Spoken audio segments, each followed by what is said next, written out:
Ano ang sikreto sa likod ng napakasarap at super crispy-licious chicken skin chicharon?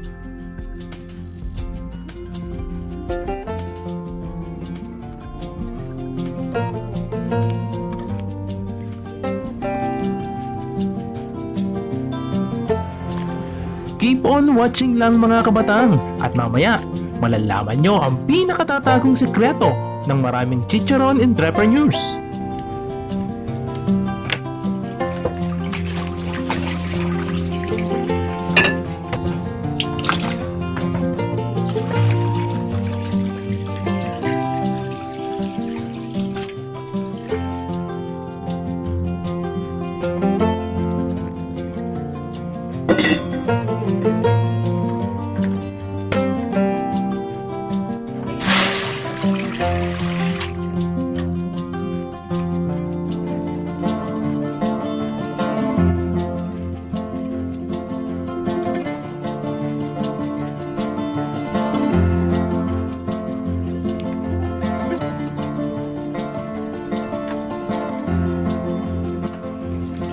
And after ng 5 minutong pagpapakulo, tatanggalin natin ang tubig sa kawali.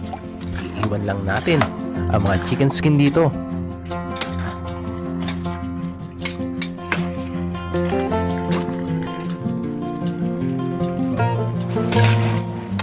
Sa paggagawa ng kahit anong uri ng chicharon, kinakailangang haluin natin ito ng madalas para maiwasan ng pagdikit ng mga balat sa ginagamit nating kawali.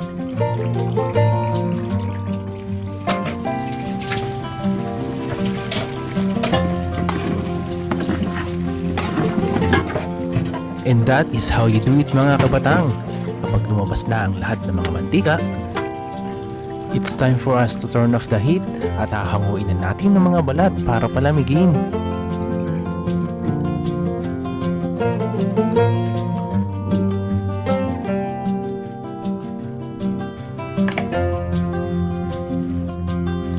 Ito ang hinahanap nating consistency. Hindi dapat siya overcook. O yun bang parang tipong napupunit na?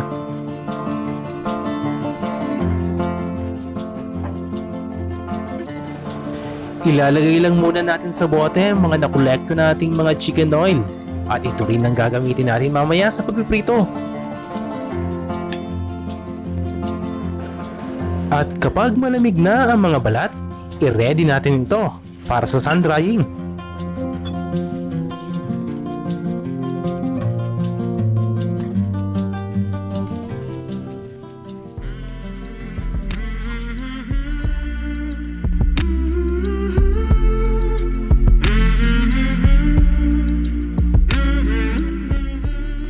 At ang isang napakainit na maghapon ay lumipas na.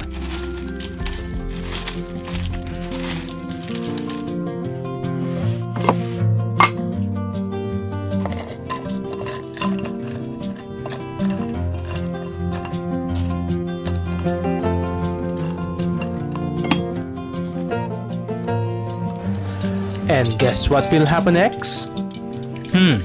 Alam nyo na yan!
This is heaven mga kapatang.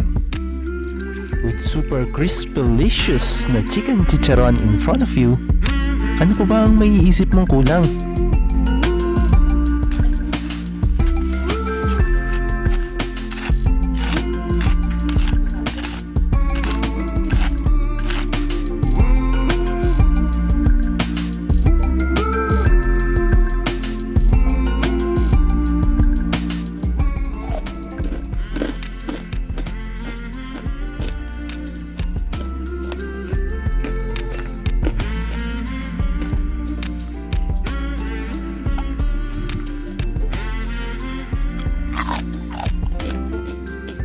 A friendly advice from Batangganya abroad, eat moderately.